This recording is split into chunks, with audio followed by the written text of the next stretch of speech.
magkakaroon ng mga palatandaan sa araw, sa buwan, at sa mga bituin. Sa lupa, ang mga bansa ay masisinta at malilito dahil sa ugong at mga daluyong ng dagat. Ang mga tao ay iimatayin sa takot dahil sa pag-isip sa mga kapamakang darating sa salimutan, sapagkat mayayanig ang mga kapangyarihan sa langit. Sa panahon yun, makikita nila ang anak ng taong dumarating na nasa kalapaag at may kapangyarihan at dakilang karangalan. Kapag nagsimula nang mangyari ang mga ito, mag-alala kayo sapagkat malapit na ang inyong katubusan.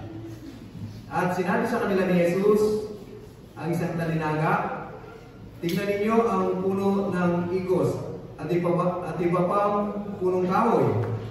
Kapag nakakadaon na ito, alam ninyong malapit na ang tagaraw.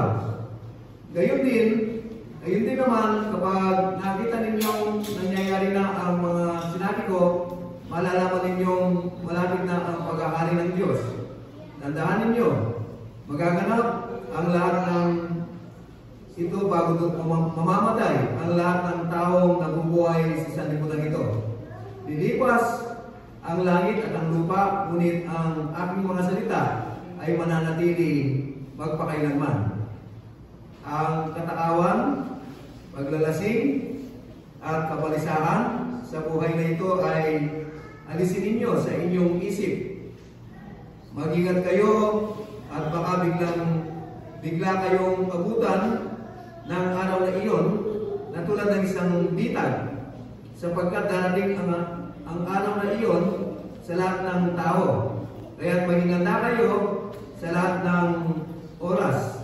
Lagi ninyong idalangin na magkaroon kayo ng kalakasan upang makaligtas sa lahat ng mangyayaring ito at makahanap kayo sa anak ng tao.